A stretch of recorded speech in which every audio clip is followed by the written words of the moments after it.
შუა დღემშვიდობის. დღემშვიდობისა მოგესალმებით. გამარჯობა მეგობრებო, გამარჯობა მაყურებლებო.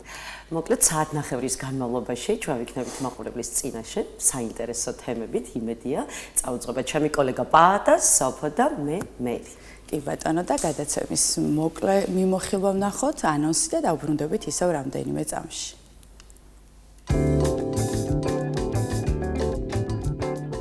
დღეს გადაცემაში ნახავთ ლაზურის სახლები ვიდეო რგოლის პრეზენტაცია, ტრადიციულ კულტურული მრავალფეროვნება. გადაცემის სტუმრებია სვიეთ სირაბიძე, კლიპის რეჟისორი და თემურ ტუნაძე, აჭარის კულტურული მემკვიდრეობის დაცვის სააგენტოს მეცნიერ თანამშრომელი. სიმებიანი კვარტეტი 10 წლისაა, საიუბილეო საღამომ 14 ნოემბერს 17 საათზე გაიმართება. გადაცემის სტუმრებია ჯამბულ ლორთქიფანიძე და თეიმურაზ შალბაშვილი.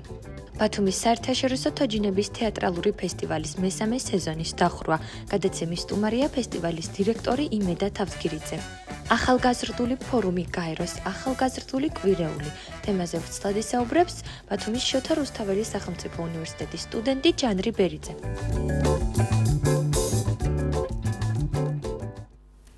დავბრუნდით პირდაპირ ეთერში და როგორც ანონსიდან გაიგეთ, უნდა ვისაუბროთ ლაზურ სახლზე. საინტერესოა თქვენ თუ შეგინიშნავთ აჭარის ფარგლებში ეს სახლი და თუ მიიქცია თქვენი ყურადღება, იმიტომ რომ მისი ვიზუალური მხარე და არქიტექტურა არის არაჩვეულებრივი. მე არ შემენიშნავს სამწუხაროდ, თუმცა ფოტოებში რა თქმა უნდა ფოტომასალა ნანახი მაქვს, მაგრამ პირადად ისე რომ მენახა, არა, სამწუხაროდ. ხო, აუცილებლად თუ დაავღნიშნოთ, რომ არა მხოლოდ სამხრეთ-დასავლეთ საქართველო, არამედ მათ შორის აჭარაც გამორჩეულია ტრადიციული კულტურული მრავალფეროვნებით ამ კუთხით. ერთ-ერთ მნიშვნელოვან ელემენტს წარმოადგენს ტრადიციული ლაზური სახლები, თუმცა დღევანდელი მონაცემებით კულტურული მნიშვნელობის ლაზური სახლები საფრთხის ქვეშ არის. სწორედ ამიტომ აჭარის კულტურული მემკვიდრეობის დაცვის სააგენტომ ლაზური სახლების პოპულარიზაციის მიზნით ვიდეო რგოლი გადაიღო, რომლის პრემიერაც დღეს ჩვენს ეთერში შედგება.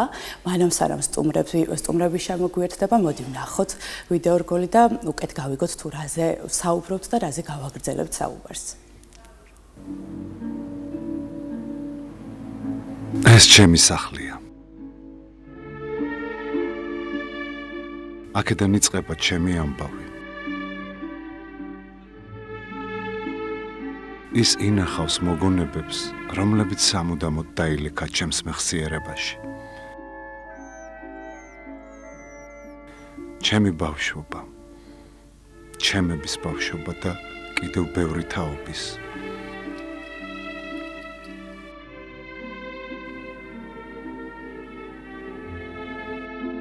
ის ჩემი ხელშესახები, ცოცხალი ისტორიაა. რომელიც მაკავშირებს წარსულთან, აწმყოსთან და მომავალთან. მისი კედლები ყველაზე მეტად მახსენებს, თუ საიდან მოვდივარ და ვინ ვარ.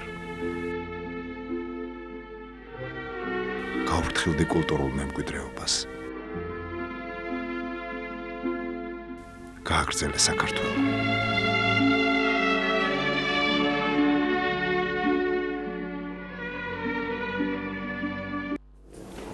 დავბრუნდით და ჩვენ შემოგვიერთდა სტუმრები ვიდეო რგოლის რეჟისორი სვიეთ სირაბიძე და თემურ ტუნაძე, აჭარის კულტურული მემკვიდრეობის დაცვის სააგენტოს მეცნიერ თანამშრომელი. დღემშვიდობისა. მადლობა მომცანებისთვის.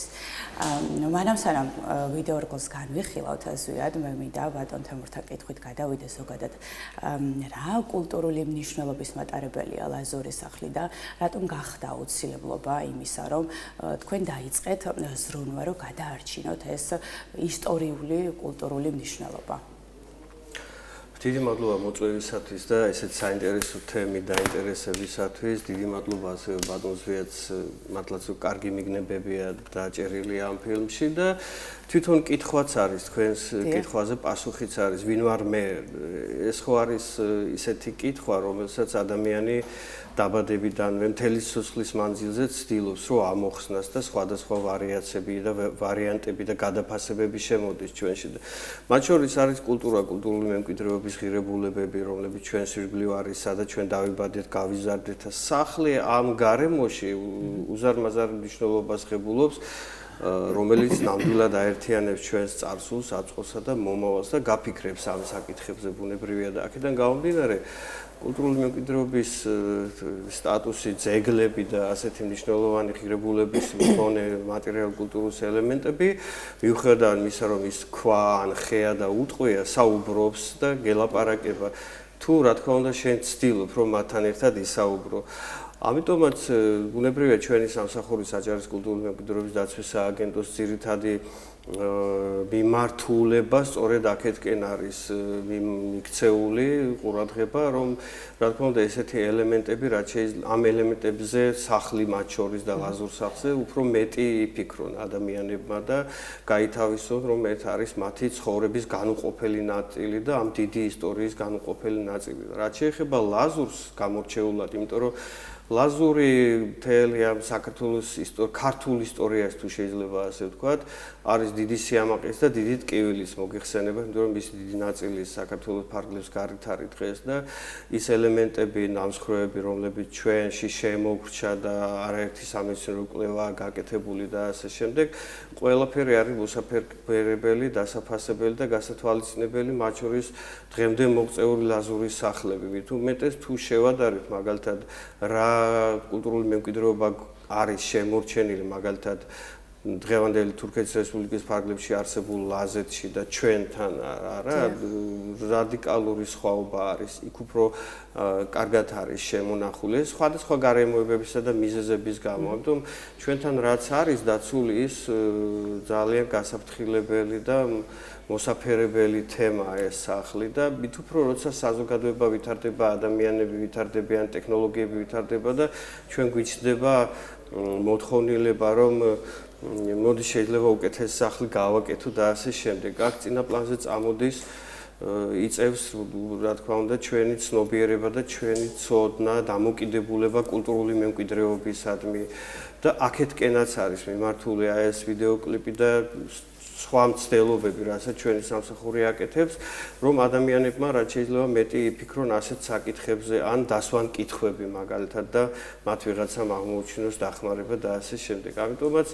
ლაზური საცხოვრებელი გამორჩეული თავისი არქიტექტურით, თავისი ხისა და ქვის საინტერესო კონსტრუქციებით, თავისი თქვა გათბობის სისტემით და ყველა იმ თავისებურებით, რასაც აი ცხოვრების წესი რასაც ქვია და ადამიანის საჭიროებები რასაც ქვია, არის გამორჩეული ამ კუთხით. ისე როგორც ქართულ ხალხურ საცხოვრებელის ისტორიაში ჩვენ ძალიან დიდი მრავალფეროვნება გვაქვს ამასთან დაკავშირებით და ნებისმიერი სახლი საცხოვრებელი ნაგებობა აი ამ კრიტერიუმს აკმაყოფილებს იმ მეურნეობის, გეოგრაფიის და იმ სპეციფიკის გათვალისწინებით, რაცაც თქვა ცხოვრების წესი და საჭიროებები ქვია და ლაზურშიც ესეც ჩანს იქ ყველა ნიუანსი, რომელიც დავუშვათ აი ამ ხალხმა გამოიარა და დღემდე როგორადაც მოაღწია. ბუნებრივია ეს საცხოვრებელი ამ უდიდეს ისტორიებსაც ინახავს.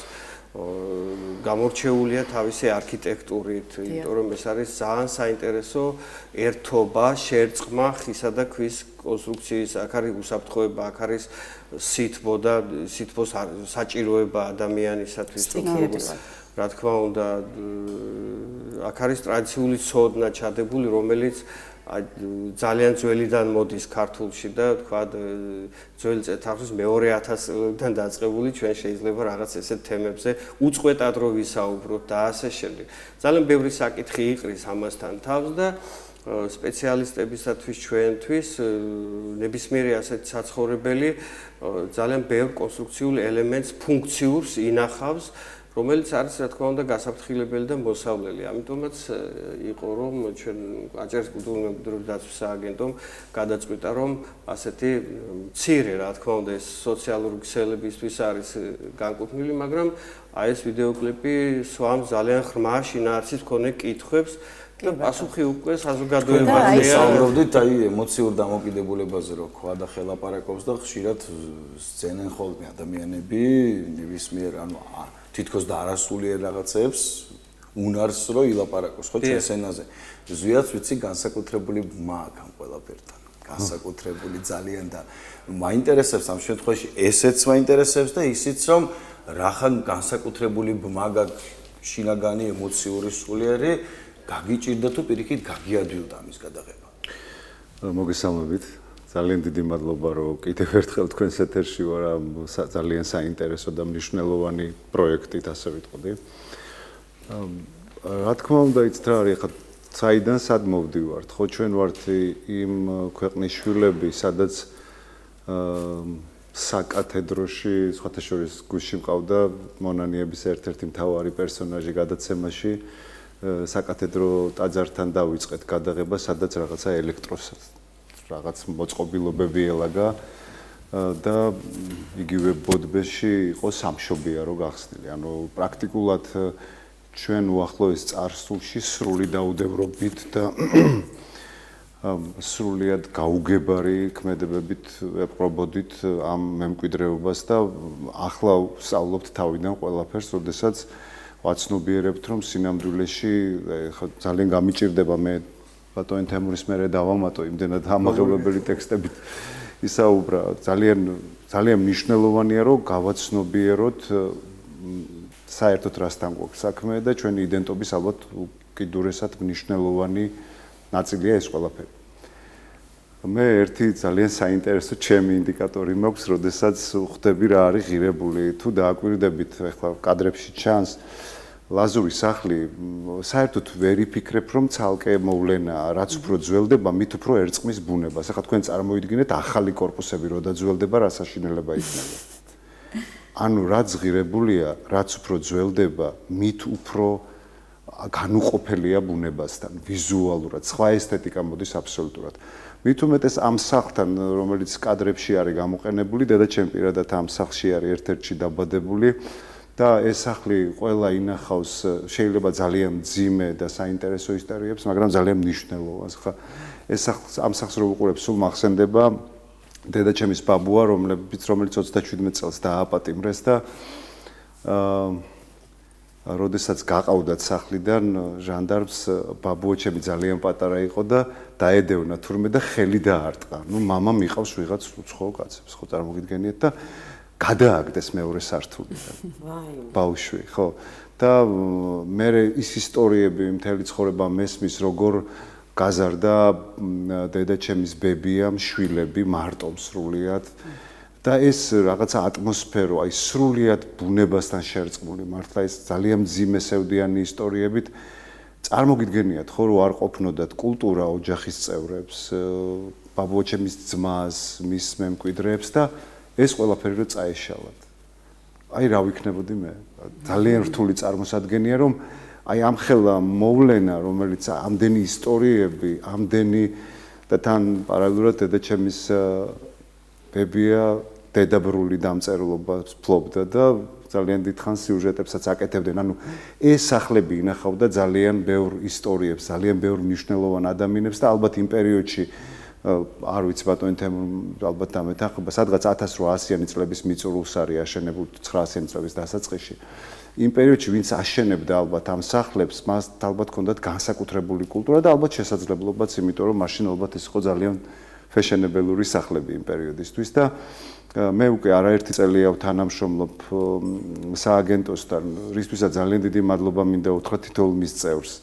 განსაკუთრებული მადლობა მინდა უთხრა ბატონ თემურს, იგივე ჩვენს ნინოს და ზაურის, რომელმაც ეს კულტურა შემოიტანა ზაურ ახვლედიანმა და დარწმუნებული ვარ, რომ ანალოგიურად გააგრძელებს ლაშაც ახალი ხელმძღვანელი ლაშა მიქელაძეზე მაქვს საუბარი და ამ პროცესში ყოფნა, ამ პროცესის ქმნადობა თვითონ მე თვითონ ძალიან შემცვალა, მე თვითონ ძალიან სხვაგვარად ვუყურებ ამ ყველაფერს და რაც უფრო ბევრი გულშემატკივარი ეყოლება ამ თემებს, ამ მოვლენებს ირგვლივ, ალბათ ძალიან მნიშვნელოვანი იქნება, რომ გავაცნობიეროთ, რომ ჩვენ ყველა მოვდივართ ჩვენი სახლებიდან და რაღაცა რა ისტორიაში ვართ, ხომ დღეს კეთდება რაღაც ბლოკები, წარმოგიდგენიათ, აი მეხუთე ბლოკი, ცხოვრობ მეხუთე ბლოკში. სადაც ერთი შეხედვით ყველაფერი, მე პროგრესის წინააღმდეგი არ ვარ ნამდვილად, მაგრამ სადაც ერთი შეხედვით ყველაფერია ადამიანისთვის და არაფერი არ არის ადამიანური და ეს სახლები იმდენად პერსონალურია, იმდენად სხვა განცდას გიტოვებს, რომ ძალიან მნიშვნელოვანია, რომ ამ სახლებში ვინც ცხოვრობს დღემდე და პრაქტიკულად ეს სახლები მოქმედია ბატონ თემურ ალბათ ხო ძირითადად კი ნაწილი ხო აი ეს ნაწილი მაინტერესებს ახლა ვინც ცხოვრობს ამ სახლში მოქმედია რამდენად მარტივია მათთვის ცხოვრება კლიმატიდან გათვალისწინებით მე ვფიქრობ ძალიან კომფორტულია ცოტა გადაჭარბებულია მაგრამ რაღაც ანუ ენერგოეფექტურობაზე თქვენს ლაპარაკობთ პარამეტრებს რომ არა იცით ჩვენ ასეთ სახლებში მაგალითად ზუნდაგაში გვაქვს ფურტიოში არის მაგალითად იუნუს ბერიზის სახლი ცხოვრობენ მაგრამ ამ ასეთმა საცხოვრებლებმა გარკვეული გადაკეთება და შიდა კონსტრუქციული რეორგანიზაციები განიცადეს მაგრამ უმრავლეს შემთხვევაში ბუხრები მოშლილია ლაზურ სახლს არაჩვეულებრივ ესე თაღოვანი ბუხარი ახასიათებს ეხლა ბუხრის კულტურაც თანამედროვეობაში მეტნაკლებად დეკორატიული ფუნქციისაკენ უფროა მიდრეკილი და უფრო აქვს ასეთ ფუნქცია და თქვათ გათბობის სისტემაში ყოველდღიური მოხმარება მას არა აქვს ხო ბუნებრივია ამან ყველაფერმა შეუცვალა რა თქმა უნდა იერი მაგრამ ვინც ცხოვრობს იმას თქვენ სწორად აღნიშნეთ ეკომფორტულება თუ შეიძლება ასე ვთქვათ არა იმიტომ რომ თქვათ ახალი სახლის აშენება არ შეუძლია. უბრალოდ იქ გარკვეული სიყვარული, გარკვეული ემოციებია იმ სახლთან დაკავშირებული და ამიტომაც არის რომ ინახავ. მეორე მომენტიც არის ჩემის აზრით, საოცარი მდგრადობა, ბატონმა ზვიადმა თქვა, ახსენე, საოცარი მდგრადობა ინარჩუნებს ეს სახლი. ბუნებრივია ეს არის ქვა, გათლილი ქვა და იქ ხეთ შერჩეულია და ქვები ისე და ალბათ წაბლის მასალით არის. დიახ, წაბლის მასალა, რა თქმა უნდა, წაბლის მასალა, თანაც დარჩეული და შერჩეული წინასწარ და ლურსმნის გარეშე ნაგები ძირითადად. კი ბატონო, უმრავლეს შემთხვევაში კი ისე ჭრობის წესი ისეა, რომ ლურსმნის გარეშეა ბუნებრივია და სასწაულად საუკუნეს არ არის იმაზე უფრო მეტი ხნის გამძლეობა აქვს ბუნებრივია და თანამედროვეობაშიც რომ მყარად დგას ახლა ბუნებრივია ცოტა ხელი შეულება ყოველთვის ყველაფერს სჭირდება რა ბუნებრივია. აი როგორც რეჟისორს ზვიად რაოდენ რთული იყო აი ამ სახლების ამ სიტუაციის ამ გარემოს ავთენტურობის გადმოცემა, იმიტომ რომ არ არის მარტივი. რა გითხრათ ამ ყველაფერს ხომ გიორგი შკუბულიანი. გიოს და მე წლები გვაქვს გიორგი შკუბულიანს და მე წლები გვაკავშირებს თანამშრომლობის და ალბათ ეს ის შემთხვევაა, როდესაც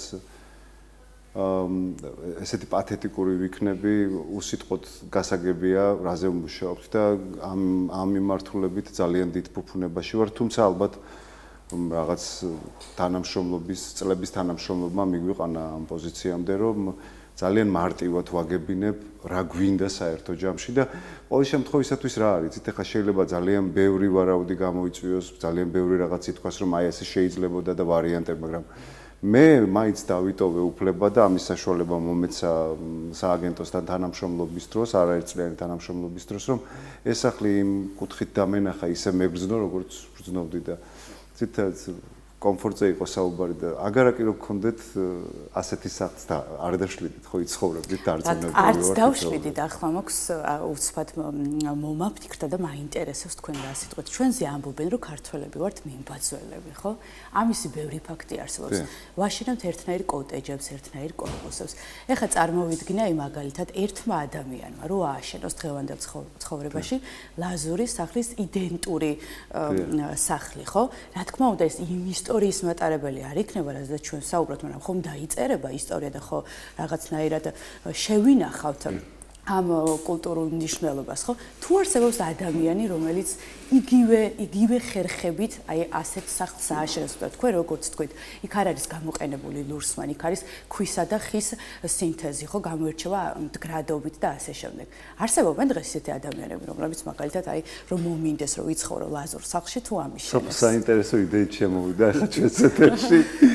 კოტეჯები შესაძლებელია თავისუფლად, ეხლა ჩვენ ხარსაღრის ხვაზე და ფინანსებზე არ ვსაუბრობთ, ბუნებრივია ეს თავისთავად გარკვეულად წილად უფრო მეც მოითხოვს, მაგრამ თუ ვისაუბროთ ჩვენ გემოვნებაზე, თუ ვისაუბრებთ რომ ამ გემოვნებაში ჩემი ტრადიციული კულტურა იყოს ჩადებული, ამ გემოვნებით მე გარკვეულწილად ვაძლევ და ჩემს მომავალს ძალიან კარგად სრულდება, გააგრძელე საქართველო, ხო? აი ვინ ვარ მე ამის ამოხსნაში თუ დავეხმარები ჩემს მომავალს და აი ეს რთული თემებია, რომელსაც თქვა სულ სხვა ხედვები სჭირდება, მაგრამ თუ ამ ყველაფერს გავითვალისწინებ, დიახ, ასეთი სახლები უნდა ვაშენოთ და ეს შესაძლებელია. თავისუფლად შესაძლებელია იგივე კონსტრუქციები, იგივე თქვა დაგეგმარება და შემდეგ გაკეთდეს და ყოველ შემთხვევაში თქვენ ახსენეთ ტურიზმი დღეს ძალიან ისე ფართოდ და მსხვილად იჭრება ჩვენს ყოველდღიურობაში, ბუნებრივია და მათ შორის აი ესეთ სახლები მით უფრო ვთქვათ სოფლის დემოგრაფიული პრობლემების ფონზე, რომელიც რჩება ვთქვათ მეტნაკლებად ნაწილობრივ უყურადღებოდ, თავისუფლად შეიძლება გარდაიქმნას კარგ ტურისტულ პროდუქტად, რომელიც გაცილებით მჯობნი იქნება და უკეთესი ამ გემოვნების თვალსაზრისითაც იგივე ტურისტისათვის რომ შესთავაზებს შენ ტრადიციულ ავთენტურ გარემოს. ეს შესაძლებელია. მაგალითებიც არსებობს ახლა საქართველოზე ვერ ვიტყვი, ყოველ შემთხვევაში შეიძლება იყოს, უბრალოდ ჩემთვის უცნობია, მაგრამ მაგალითად დღევანდელ თურქეთში იქაურ ლაზეთში ამის არაერთი მაგალითი არის, როგორ კარგად არის ეს გაკეთებული და გადაწყვეტილი იგივე ტურისტული მიზნებისათვის, სუფთა ტურისტული მიზნებისათვის. თავისუფლად შესაძლებელია კი არა და უფრო მეტადაც, მაგალითად, შეიძლება ახლა ჩვენ სამსახურშიც არიან ამის, თქვათ, ადამიანები, ვისაც შეუძლია ასეთ რეკომენდაციები გაასცენ და ბევრგანაც იქნება, ვისაც, თქვათ, ტრადიციულ არქიტექტურასთან ვისაც აქვს შეხება და ასე შემდეგ. მთავარი არის მიდგომა და სურვილი. მიმბაძველები ვარ, დიახ, საკმარისია ერთმა ასეთი გააკეთოს და აჩვენოს, როგორ წარმატებული იქნა ეს. და უნდა ვიყოთ მიმბაძველები, ახლა ჩვენ ხო ცუდს არ ვბაძავთ, არა თუ არა ეს ფორმატი ზვიად, ძალიან ბევრი ისტორიული ძეგლი გვაქვს ჩვენ საქართველოში და მნიშვნელოვანია ეს ჩვენი შთამომავლებისთვის, იმიტომ რომ ისტორია არ უნდა დაიკარგოს. დიდი ხნის წინ, როდესაც პირველად სააგენტოსთან გავაკეთეთ კლიპი, მე და ლალი მუშაობდით და იქ ლალიმ შექმნა ესეთი სლოგანი გააგრძელე საქართველო და რაღაცა ამ სერიით გავაგრძელეთ შემდეგ თანამშრომლობა. რა თქმა უნდა, ალბათ გავაგრძელებთ. ძალიან დიდი იმედი მაქვს მე ამის, რომ უფრო და უფრო საინტერესო იდეები წამოვა და რამდენადაც ამის შესაძლებლობა იქნება. იმიტომ რომ მართლა მნიშვნელოვანი საქმეა ცნობიერების ამაღლება, თუნდაც ძალიან მნიშვნელოვანია ამ სახლის მესვეურებმა გააცნობიერონ, რომ ისინი ცხოვრობენ ძალიან საინტერესო სახლებში და მე არ ვიცი, მათთვის ჩვენთვის რაც არის აბსოლუტური ეგზოტიკა, დამიჯერეთ, მათთვის არის ყოველდღიურობა. მე არ ვიცი თუ გქონიათ საშუალება ოდესმე წაბლის ხის სახლში ღამე გაგეთევინათ. ეს არის აბსოლუტურად სხვა განწყობა. ჩვენ ხო ყოველთვის ვიხდით განწყობაში, ან ფულს ვიხდით განწყობაში, ემოცია რომ მივიღოთ, იმიტომ რომ მივდივართ დასასვენებლად, ვყიდულობთ რაღაც მანქანებს და ყოველთვის ვცდილობთ ვიყიდოთ ემოციას სინამდვილეში. და ეს ემოცია ამ სახლში რომ მიდიხარ, ამ ატმოსფეროს რო უყურებ, ამ ღია ბუხარს, დიდ ბუხარს, რაღაც მასიურს, მე ეს თაღოვან პირველ სართულს, აი რაღაც აბსოლუტურად სხვა განწყობა გაქვს და მე ძალიან მელამაზება ეს ახლა. ისე მელამაზება. კულტურის სანახავად ჩამოსული ტურისტი ცოტა სხვა. ისე მელამაზება, აი ნებისმიერ ფეშენებელურ რაღაც ძალიან მელამაზება. მე ეს უკვე გამუქებული ხის კედლები, ცოტა დაბლაგვებული, გაცვეთილი, მაგრამ რა ვიცი, მე მგონი რომ ძალიან საინტერესო და ძვირფასი მემკვიდრეობაა ჩვენთვის, რომელსაც სააგენტო ცდილობს რომ საინფორმაცია მიაწოდოს, ცნობადობა გაზარდოს და ტურისტული თვალსაზრისით მე ვფიქრობ ძალიან საინტერესო იქნება სამომავლოდ დამსვენებლებისთვის ტურისტებისთვის. კი ბატონო, ნამდვილად. მადლობა სტუმრებს. მადლობა თქვენ ძალიან დიდი საინტერესო თემის წარმოწყებისთვის, გისურვებთ წარმატებას და იმედი მაქვს რომ უმოკლეს ხანში უფრო რაღაცა სიახლით დაგვიბრუნდებით. წარმატებას ვიშობთ ჩვენ სტუმრებს და ჩვენ რამდენიმე წამში ისევ დავბრუნდებით. მადლობა.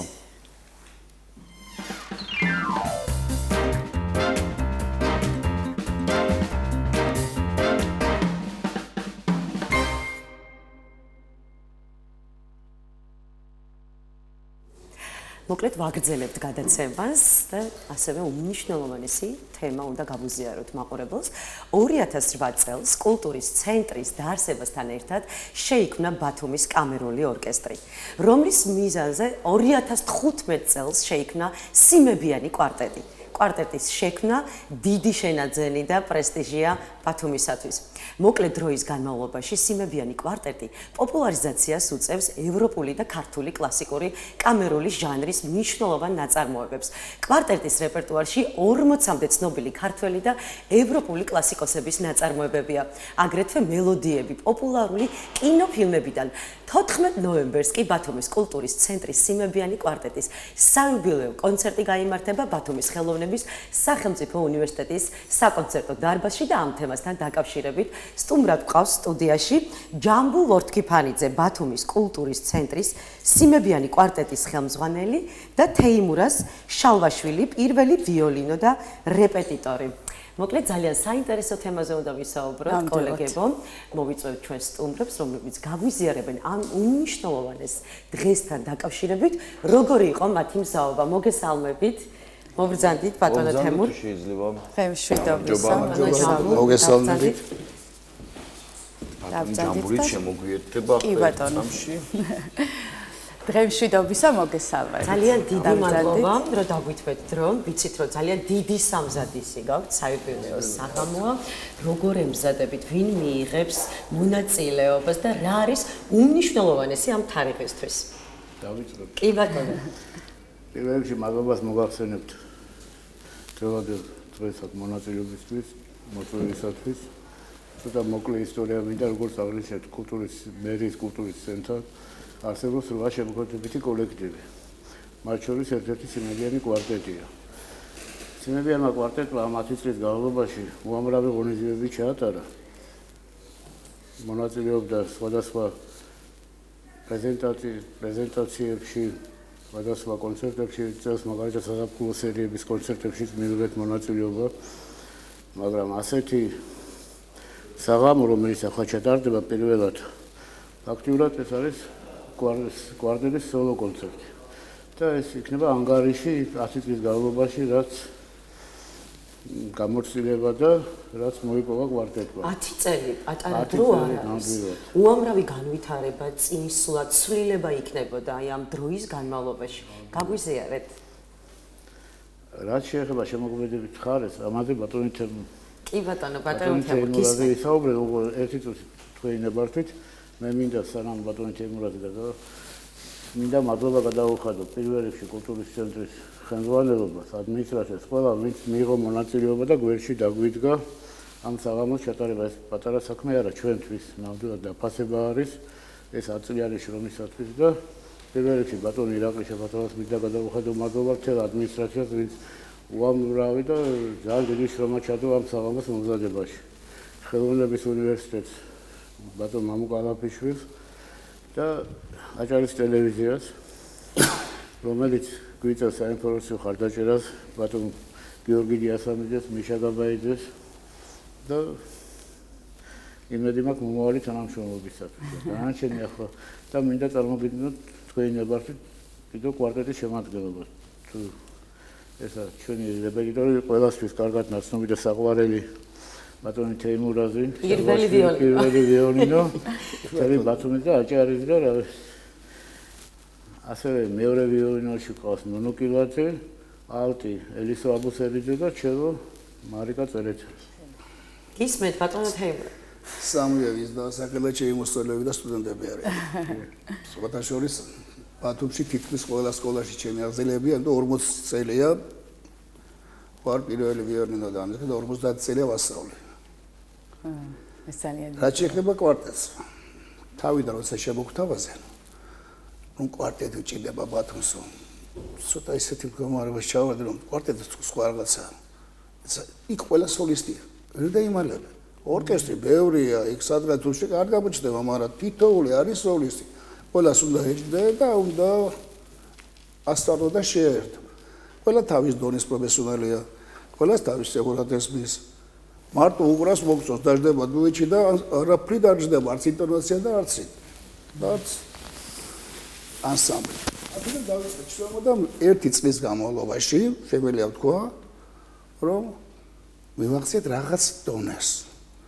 რომ უკვე ერთად დაკვრასკე მოგვიდა. ნელა-ნელა უკვე შევეჩვიეთ, უკვე რაღაცები ვისწავლეთ და დავიწყეთ საკონცერტო მოღვაწეობა. აი ამ საკონცერტო მოღვაწეობაზე გაგვიჩნდა ისე იდეა, რომ უკვე სხვადასხვა ხასიათის სტილის კლასიკასაც კი ჩავეჭიდეთ. არა მას ქალაქურებს, თავიდან ქალაქურები დავიწყეთ, მაგრამ მე კლასიკაზეც გადავედით, უკვე მოცარტის დავიწყეთ, ბეთჰოვენი აქეთ, ცოტა აქეთ და ეხლა შემიძლია ვთქვა, რომ საკმაოდ დიდი პროგრამა გვაქვს. და შეგვიძლია სხვადასხვა ხალხისთვის, აი მაგალითად ტურისტებისთვის სხვა პროგრამა გვაქვს. დიახ. თქვა საკონცერტო შესრულება იქ სულ კლასიკური მუსიკა გვაქვს. საინტერესოა ტურისტებისთვის რა რეპერტუარი გაქვთ? ой, თქვენ წარმოიდგინეთ, პირველად ტურისტებთან რომ უკრავდით, დაუყარეთ მოცარტი, ბეთჰოვენი, რაღაც გასართობები ხო და მოდის კალბატონი და უშე სიგრეთ უნას запах женщины. ვაიმე, გორაშილო, მაგრამ ხა ჩვენ запах женщины უცებ ვაი, უნდა მარგო გაკეთო. ტანგო, და იმ მოგონდა ტანგოში იმ წუთში რაღაცა მოვიფიქრეთ, დაუყარეთ, მაგრამ მერე პროგრამაში შევეყვანეთ. არა მარტო ტანგო, მე როგორ დრეგოვიჩის ტანგო და იმდენია ტანგოები გვაქვს, რომ უკვე გაერთა ხოლმე. ამიტომ პროგრამასაც გააჩნია, მაგრამ განსაკუთრებით მინდა აღვნიშნო, რომ საქართველოს არის უდიდესი ქვეყანა, აი კვარტეტში განსაკუთრებით მინიატურებს, თუ ცინცაძის და აზარაშვილის მინიატურებს, ეხლა მთელი მსოფლიო ასრულებს. რა კონცერტიც არ უნდა ჩავატარო, დავამთავრეთ აუცილებლად ქართული მინიატურები და ქართული ცეკვებით სხვადასხვა ჟანრში ეგუწერია იქ. სული იყოს თუ გინდა საჭედაო, თუ გინდა მწყემსური, თუ გინდა ინდიმინდი, ისე გაკეთებულია, რომ ამასთან გერმანიაში უბრალოდ გავგეჟდი ისე ასრულებენ გერმანელი მუსიკოსები. და უკვე ეს ნაწარმოები даже კონკურსში აქვს შეტანილი, კამერული ანსამბლის კონკურსზე ხდება. იქ უკვე აბიზაჭნა პროგრამა ასეულწერია. ეს რაღაცა არის. იმედია ჩვენ ვცდილობთ რომ ბათუმს ვასიამოვნოთ, ვცდილობთ რომ ბათუმში იყოს ეს კვარტეტი. ჩვენ განსაკუთრებით ამ ბოლო ხანებში მუშაობთ უფრო ტურისტებს და მთავრობის ყველა ღონისძიებას ვაფორმებთ. თუ სადმე სერიოზული ღონისძიება, იუბილეებია თქვენ კოლექტივს, იქაც ჩვენ ვართ. არაჩვეულებრივია. უკვე ხალხს უკვე რაფერი თქვენ ხართ კი თქვენ ესე ერთი და ხალხი უკვე. თქვენ ახსენეთ რომ ჩემს მოსწავლეებთან ერთად ვარ. საინტერესოა აი დღეს. აი ესე ნეჩენები. კი. დღეს მიუხედავად იმისა, რომ პედაგოგობის ძალიან ბევრი წელი გაქვთ უკვე გამოცდილებით, ხო? საინტერესოა აი როგორ არის დღეს ახალგაზრდების დაინტერესება ვიოლინოს მიმართ? ისეთ რა თუ არ ჩავთვლი რაღაც საშინაო. არ არის მარტივი სასწავლი. 90 წლიანებს თავიდან ძალიან კარგად ხონდა ჩვენ ყველაფერი აწყობილი და შემდეგ ეს 90-იანი ვიცით რა დღეს. ჩავარდა მდგომარეობა ძალიან ცუდი იყო და სადღაც 2000-დან დავიწყეთ ნელა-ნელა და ეხლა შემიძლია გითხრათ რომ ბათუმში და აჭარაში საერთო სკოლა ძალიან კარგ დონეზეა. ყავს ლაურეატები როგორც საერთაშორისო ისეთ რესპუბლიკური და რეგიონალური კონკურსების. ასე მდგომარეობა არ არის და მიმედია კიდევ უკეთესი იქნება. ყველაზე დიდი მიღწევა 10 წლის განმავლობაში რა არის აი ამ კვარტეტის თქვენი დაკვირვებით? ყველაზე დიდი მიღწევა მე მგონი ეს ხალხის ეკმროვი. მე მგონი, რომ დაგვინახავენ, უკვე მოდიან და წინასწარ იციან, რომ ეს რაღაცას ვასიამოვნებთ. რაღაც ისეც დაუგროთ, რომ მათაც ეს სიამოვნება და ჩვენს. ეს ამთავარი. ჩვენ მომავალს ასრულებთ, მაგრამ მე რო ვასრულებ, ამაში დიდ სიამოვნებას ვეყოლ. ბატონო თეიმურაზ, ანუ კინოფილმებიდან უამრავი რეპერტუარი გაქვთ, არა მარტო ტანგო. რამ განაპირობა ეს? თუნდაც აი ამ ტანგოს ისტორიამ, თუ იმან, რომ მაყურებლისთვის არის უნიშნულოვანესი კლასიკა კინოფილმებიდან ამ ყოველფრის გაერთიანება და ქართული აუცილებლად ჰანგებიც. მე მაინც მგონია რომ თავიდან კვარტეტი რომ შეიქმნა, ჩვენადობას გვეგონოდა ვიქნებოდით იმენა მარტო კლასიკური რაღაც ისეთი და იმ ქალბატონმა ისეთი რაღაცა მითხრა რომ მე უკვე ვეღარ ვითმინა და შევიტანე ის კიდე ვალსებია, კიდე ტანგოები, რაც გაიხ ყველაფერი. შემიძლია 1.5 საათი მარტო გავართო ეს ხალხი მაგით.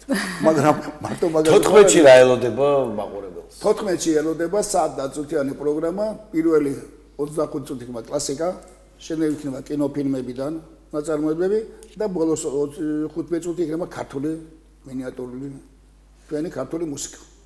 არაჩვეულებრივია. ეს არის ამას პირდებით და ვეცდებით რომ ვასიამოვნო და მათაც ესიამოვნო, ჩვენც ვისიამოვნო და მათაც. შესაბამისად კლასიკური მუსიკის მენელებო და არა მარტო ხშირად გაქვს საშუალება მოისმინოთ ხოლმე მთელი ორკესტრი, გინდ ოპერის შემადგენლობაში, გინდ ცალკე, ამ შემთხვევაში გეკნებათ კიდევ ერთი შესაძლებლობა რომ კვარტეტი მოისმინო და ნახოთ ის რაც ბატონო თემურმა არაერთხელ აღნიშნა ლაპარაკისას, როდესაც 4 ადამიანი ისე ერწყვის ერთმანეთს, რომ ერთი მთელია და ის გაცილებით უკეთესად წარმოაჩენს ხოლმე ყოველი ამ ინსტრუმენტის სიძლიერეს და მაქსიმუმს, რაც შეიძლება გამოიყვანო ამ ყოველი ინსტრუმენტიდან, რასაც ხედავთ. და აქაც ალბათ უმეტესად კიდევ დიდი წვლილია ბატონი ჯამბულის, იმიტომ რომ უდიდესი პასუხისგებლობა ეკისრება ყველა სამომავლო გეგმაზე და ამ იუბილესთან დაკავშირებითაც. რა თქმა უნდა, ეს კითხვა მნიშვნელოვანია, ბოლო კითხვას დაგისვათ, სამომავლო გეგმები რა გაქვთ და დაგემშვიდობებით. სამომავლო გეგმები განვითარება და უფრო წინსვლა, წარმატება და უფრო მეტი ვასიამოვნოთ. მუსიკალური საზოგადოება, მაგრამ მარტო ბათუმის. იმედი მაქვს, რომ უფრო შორსაც გავართ. კი ბატონო. თემურის დამსახურებით. დასავლეთ საქართველოში ვიცია ჩვენ ზუგდიდი, მერეთ და ეს ყველა გვიცნობ. აი იქე ჯერ არ გავსულოთ. წარმატებებს თავი გისურვებთ. გადამდებიც აღმოჩნდეს, რომ რომელიღაცა ხდება და მე შეიძლება კიდე კვარტეტი ჩამოყალიბდეს. დიდი მადლობა მინდა გითხრათ. დიდი მადლობა, წარმატებას გისურვებთ. ჩვენ კი რამდენიმე წუთს გაგდებით ახალი თემით. და ეხლა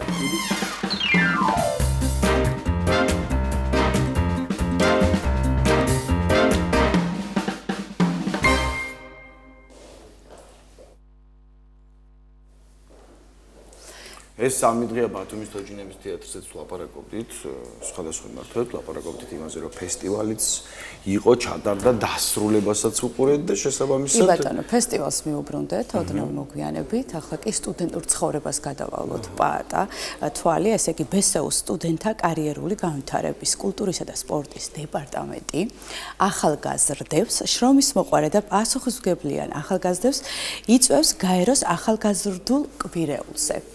რას მოიცავს ეს კვირეული, რას ემსახურება ზოგადად მსგავსი ფორუმები, როგორი აქტივობები იქნება დაგეგმილი და ამ ფორუმიდან სტუდენტი რას წაიღებს, არა მხოლოდ სტუდენტი, ამას ჩვენ გავიგებთ სტუმარი, როდესაც ჩამოგვიერთება თუ ვის შეუძლია რომ ჩაერთოს ამ ახალგაზრდულ კვირეულზე, ამიტომ სტუმარი უნდა მოვიწვიოთ ჯანრი ბერიძე ბესეუ სტუდენტი.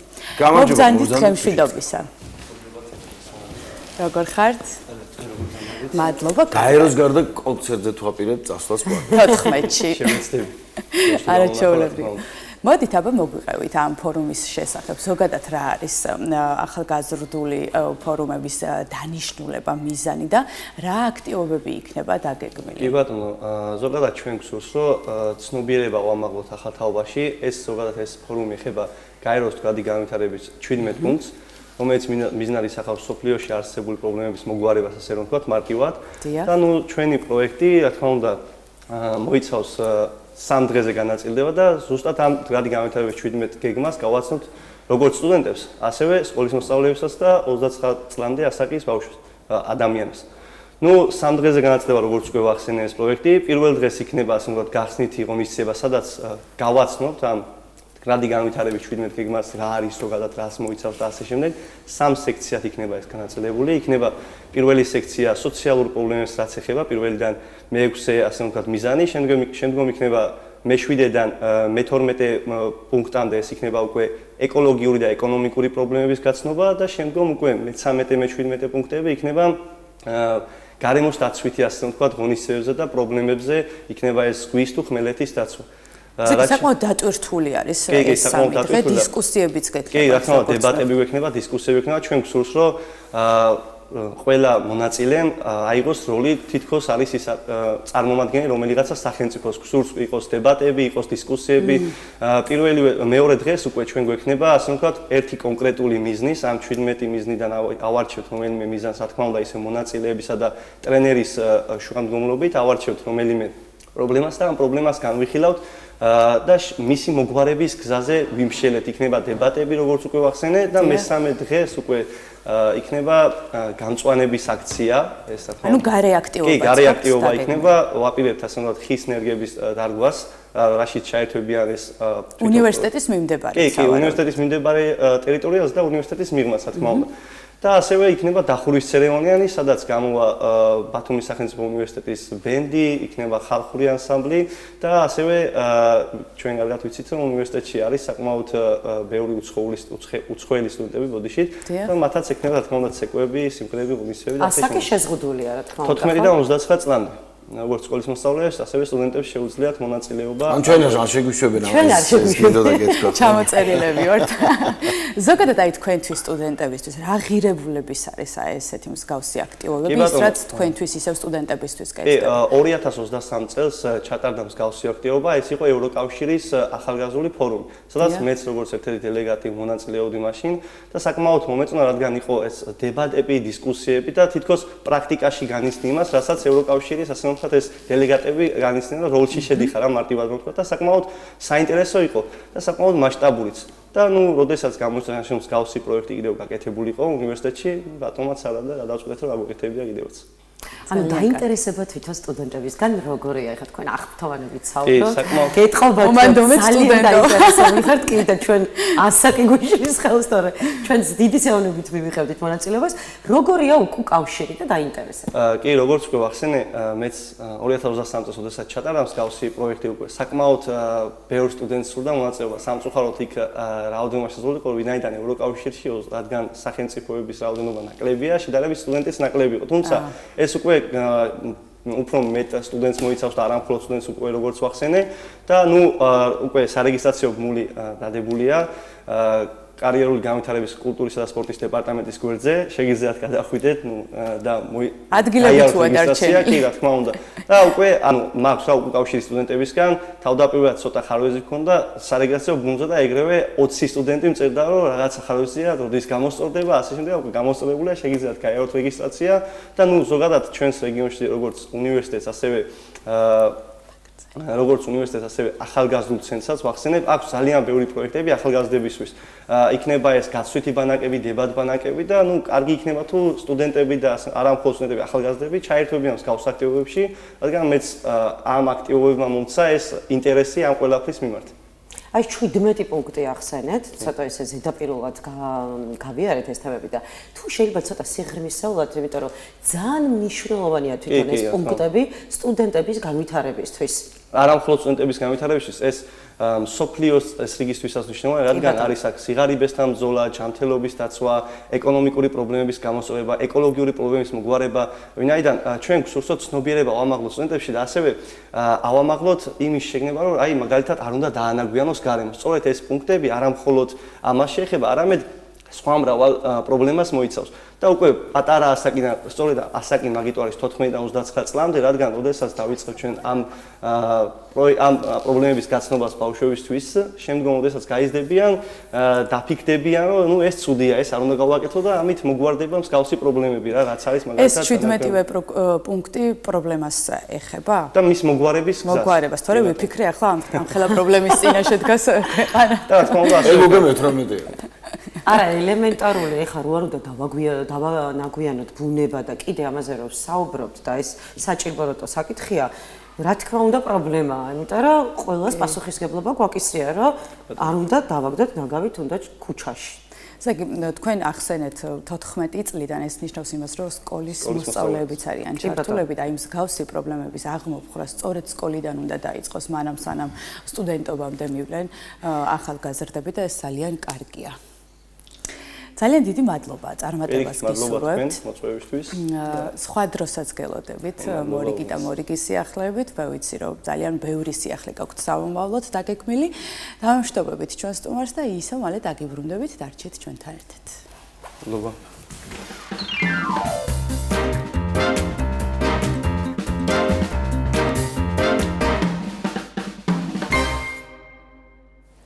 დავბრუნდით ისო პირდაპირ ეთერში და ძალიან საინტერესო თემაზე საუბრობდა.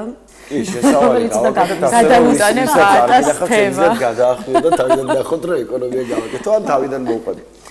მოკლედ ხო ვიცით რომ თოჯინების მგზავრმოყურებელთა თეატრის ბაზაზე ტარდება ფესტივალი და პირველად არა. შესაბამისად ეს ფესტივალი არის იქ შეჯიბრებითობის ხასიათისაა, ხო? იქ გამარჯვებული უნდა გამოვიდეს. თუმცა არსებობს მოგიხსენებათ ფესტივალები, სადაც ხავსი რაღაცები არ ხდება. ამიტომაც ამ შემთხვევაში ვლაპარაკობთ ამ ფესტივალს და აქ არის ასე. ამიტომაც აქ იყო გამარჯვებულები, იყო დაჯილდოების ცერემონიალი, რომელსაც ანკას საშუალებით გავიგებთ, იმიტომ რომ ანკა კაკაბაძე იმყოფებოდა იქ და გადაიღო სიუჟეტი, რომელსაც ერთად ნახავდა, მე უკვე სტუმარს გავესაუბრებით დეტალურად. კიდე რაც უშუალოდ არ გამოჩნდება ეკრანზე იმის შესახებ. რაც არ ვიცით. ნახოთ აბა.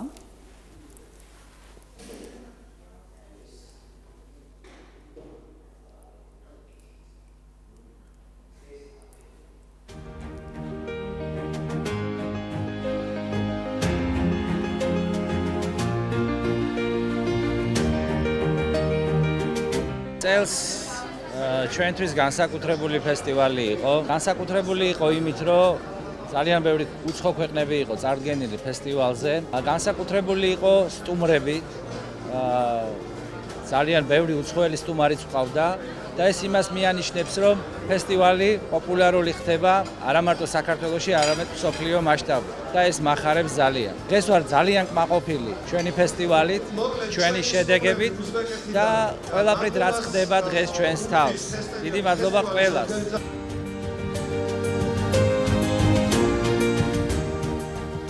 დიდი მადლობა ფესტივალს მასპინძლობისთვის, თბილის შეხვედრისთვის, ბათუმელ მაყურებელს. მადლობა ჟიურის ასევე რომ ჩვენი შრომა დაფასდა ნამდვილად ამ ორი პრიზის სახით.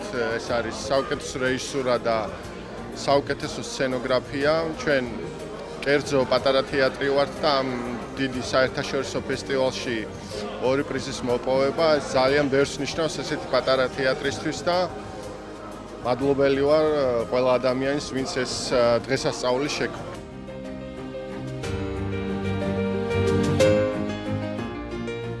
მინდა ვთქვა, რომ შეიძლება ითქვას, რომ ბათუმი ამ პერიოდის მანძილზე იყო მსოფლიო თეატრალური ცხოვრების ერთ-ერთი ეპიცენტრი. აქ იყო წარმოდგენილი, არ მომერიდება ამის თქმის, არაერთი შედევრი ამ სიტყვის პირდაპირ მნიშვნელობით და მე ძალიან მეამაყება, რომ ჟიურის გადაწყვეტილებით გრან-პრის სწორედ ასეთმა შედევრმა აიღო. ეს არის ანხელ ნავაროს გილდონ ხატვის სიზმრები. უსურვებ ყველაფერს საუკეთესოს ბათუმს და ამ ფესტივალს. ეს არის ჩვენი ერთ-ერთი სიამაყე და მე ვფიქრობ, რომ ყველა ბათუმელი და ყველა ქართველი უნდა ამაყობდეს ამ ფესტივალით.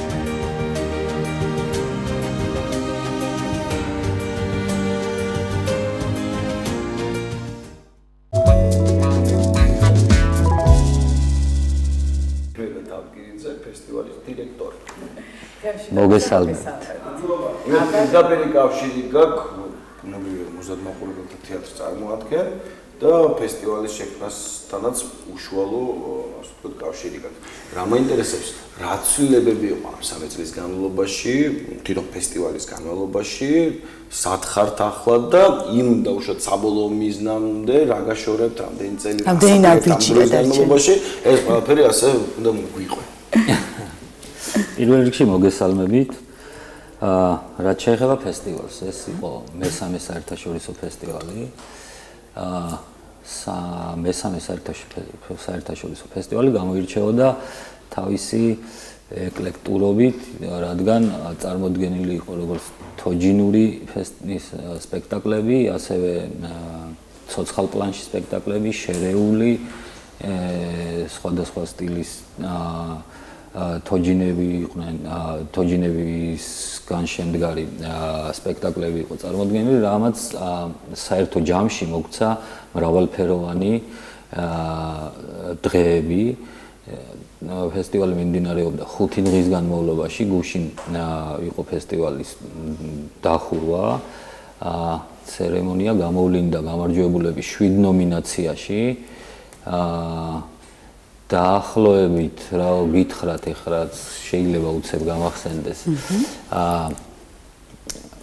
გრან-პრი აიღო წარმოშობით ესპანელმა და საფრანგეთის სახელით წარმოდგენილმა კონკურსანტმა ანხელ ნავარომ რომელიც არის აბსოლუტურად სხვა პლანეტიდან იყო, რადგან თოჯინასთან ერთად, ვიცი, ბოლო 15 წელია თოჯინის გარეთ და არაფერი არ უნახავს ადამიანს და ამ სფეროს შეწირული ადამიანია, რაც ალბათ მაყურებელსაც სხვანაირ განცდას დაუტოვებდა. ანუ ყველა ერთსულოვანი იყო ამ შემთხვევაში, ყველა კონკურსანტიც და მაყურებელიც ყველა ერთსულოვანი იყო და ყველა გულშემატკივრობდა ანხელს.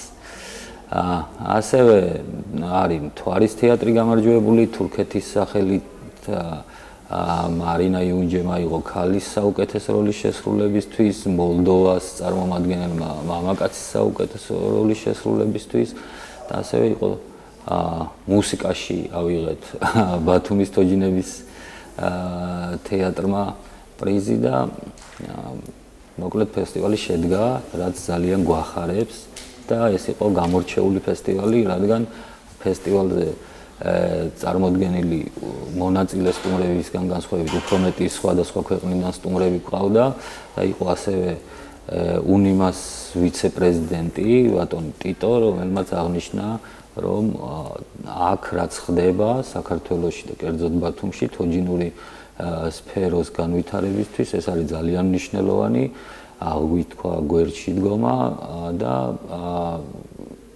განსაკუთრებით ქართული წარმოდგენები მოეწონა და ვფიქრობ, რომ ეს მისცემს ქართულ თოჯინურ სფეროს განვითარების საშუალებას, იმიტომ რომ ესეთი დონის სტუმარი რაღაცა სხვანაირ мотивაციას გაძლევს. კონკრეტულად რაზე გაუსვა ხაზი ძალიან მნიშვნელოვანია, რა მოეწონა ჩვენს ფსიქოლოგიაში. არ ელოდებოდა ესეთ დონეს და სრულიად აღფრთოვანებული დატოვა გუშინ საქართველო, გუშინ ღამე გაემგზავრა და ძალიან ბევრი გეგმები გვაქვს. ზოგადად პირადად ბატონ ტიტოსგან მოდის ეს გეგმები და ეტაპობრივად განხორციელდება. ანუ ამ შემთხვევაში ის კითხვა ისევ ასე კიდევ უფრო ასე დავწვრილმანდებით, ხო? ანუ ისედაც გეგმები გააქვთ გქონდათ ამსეთმა დამოკიდებულებამ და დანახვამ ამ ცვლილებების პროცესების დადებითს გულისხმობთ, რა თქმა უნდა, ალბათ კიდევ უფრო გაგარკვიათ იმაში თუ როგორ და სად უნდა მიდიოდეთ. მე ვფიქრობ, რომ თოჯინური სფერო ძალიან სწორი მიმართულებით ვითარდება და აქ მზღვარი არ არსებობს, იმიტომ რომ ფანტაზია არ უყვარს ჩარჩოები.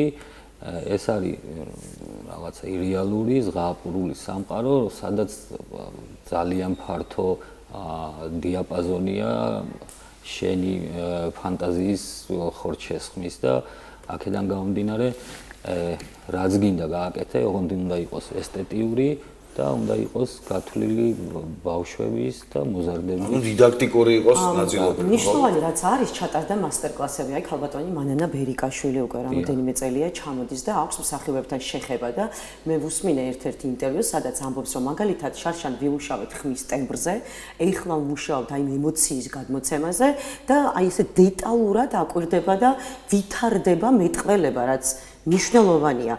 რა უკავშირი იყო მსახიობებისგან, იმიტომ რომ ძალიან სასიხარულო ამბავია მსგავსი მასტერკლასების და ემოციების გაზიარება. მასტერკლასები ზოგადად პროფესიულ განვითარებას უწყობს ხელს, ამ შემთხვევაში მანანა ბერიკაშვილზე საუბრობთ და გეტყვით, რომ ეს არის მსახიობებისთვის ძირითადად, ასევე ტელეწამყვანებისთვისაც მნიშვნელოვანი სწორად მეტყველება, აზრის სწორად გამოთქმა და ეს ძალიან მნიშვნელოვანია ჩვენი ფესტივალისთვის. ვფიქრობ, ეს 2 წელი რაც ქალბატონი მანანა ჩამოდის ჩვენთან და ატარებს მასტერკლასებს, დადებითად კი არა და ძალიან პროდუქტიულად უნდა გამოიყენოს იქ დამსწრე პროფესიონალმა თუ სტუდენტმა თუ ვინც იქნება თუ აინტერესებს ის დარგი რასაც ქალბატონი მანანა დარგში ქალბატონი მანანა მოღვაწეობს, ეს არის უმნიშვნელოვანესი სფერო, სადაც რა ვიცი, თითზე ჩამოსათვლელი გყავს ეგეთ მეტყველების პედაგოგები და ამ ფესტივალის მეგობარია ქალბატონი ანანა ყოველთვის ჩამოდის და მზად არის რომ წაიკითხოს. აუცილებლად უნდა ვისაუბროთ ჟიურის წევრებზეც, იმიტომ რომ მოწვეული იყო ძალიან ბევრი ადამიანი და აქ იყვნენ პროფესიონალები, მათი უკავშირი არის მნიშვნელოვანი და რა თქმა უნდა არ იყო ეს ყველაფერი მიკერძებული, იმიტომ რომ საზღვრებს გარედანაც ყავდა ქალაქი თბილისიდანაც, ბათუმიდანაც და ყველამ თავისი შეფასება დააფიქსირა, ალბათ გულწრფელი იქნებოდა ეს ყველაფერი რა თქმა უნდა. რაც შეეხება ჟიურის წევრებს, პირველ წელიწადს იყო უცხოელი ჟიურისგან შემდგარი ჟიურის წევრები, მეორე წელიწადს იყო შერეული, ეხლა გადავწყვიტეთ რომ იყოს ქართული ჟიური და სამივე ჯერ რაღაცა ძალიან ისეთი კარგი რეზონანსი გამოიწვია. ანუ არასოდეს ორგანიზატორები არ იკადრებენ არასოდეს და მონაწილეები ვერ ჩაერევიან ჟიურის გადაწყვეტილებაში და ეს არის ამ ფესტივალისთვის ძალიან ისეთი კომფორტული და ამ ფესტივალში მონაწილე ადამიანებისთვის მნიშვნელოვანი პრეროგატივა, იმიტომ რომ ჟიურის წევრები არიან თავისუფალი თავის გადაწყვეტილების მიღებაში ჩვენც დაჯილდოებაზე გავიგეთ ვინ რა პრიზი მიიღო და ეს არის მართლა ისეთი. თუმცა როგორც აღმოჩნდა, ერთი ფავორიტი ყველას ყავდა, იმიტომ რომ მართლა ყველა გულშემატკივრებდით, მონაწილეებიც კი.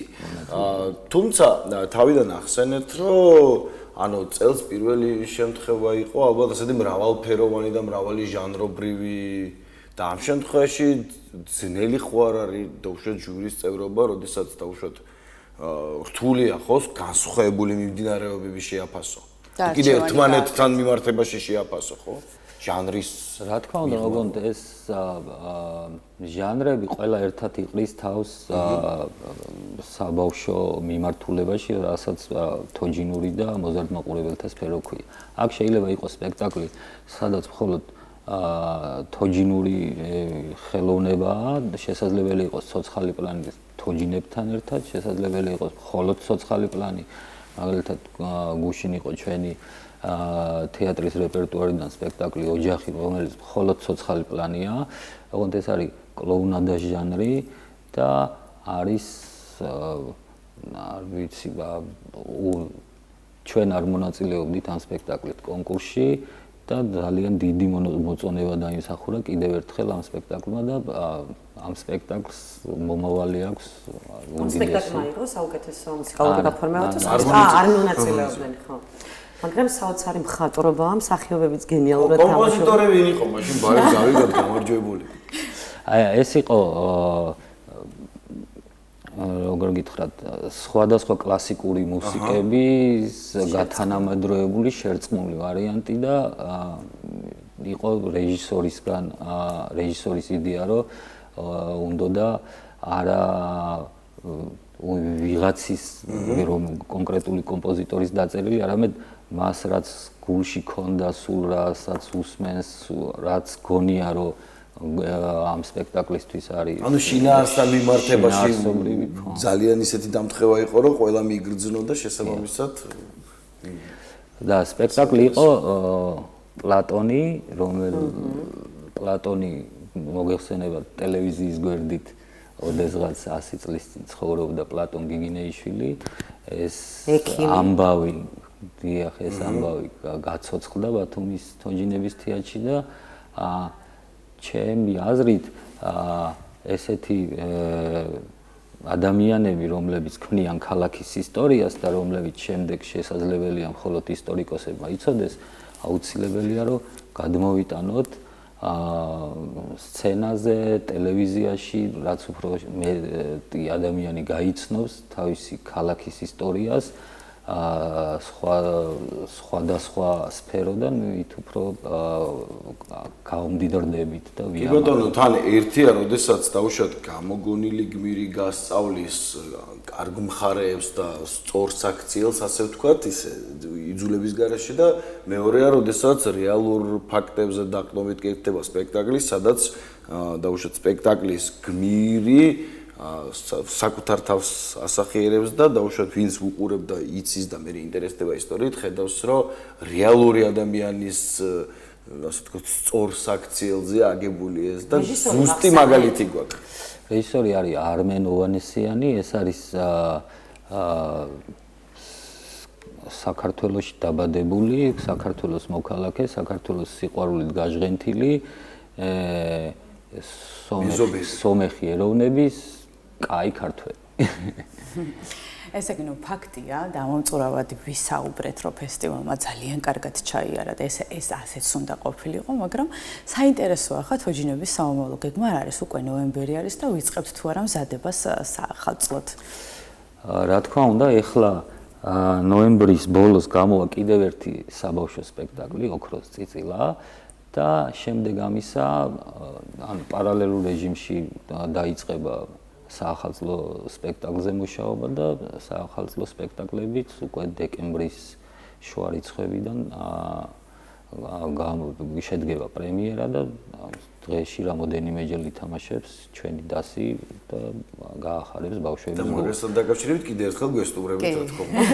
იმიტომ რომ ძალიან საინტერესო საკითხი მიმდინარეობს. რაც შეეხება ამ ფესტივალის მონაკვეთს, ამ ფესტივალზე რამოდენიმე ძალიან ისეთი ბათუმის თოჯინებისა და მოზარდ-მაყურებელთა თეატრისთვის ძალიან დიდი გეგმა დავისახეთ. შედგა მოლაპარაკება ერთ კორპროდუქციაზე,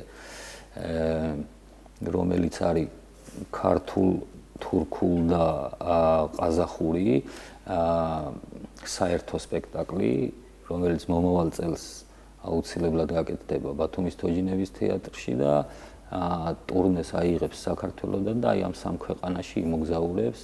ეს არის, რა ვიცი, პირველი შემთხვევა, როცა ესეც სამი ქვეყნის კორპროდუქცია გაერთიანებულად სამი ქვეყანა გავაკეთებთ და მნიშვნელოვანია ჩვენი თეატრის განვითარებისთვის. ეს არა და ეს მეორე სტუმრობის მიზეზი უკვე ახლა.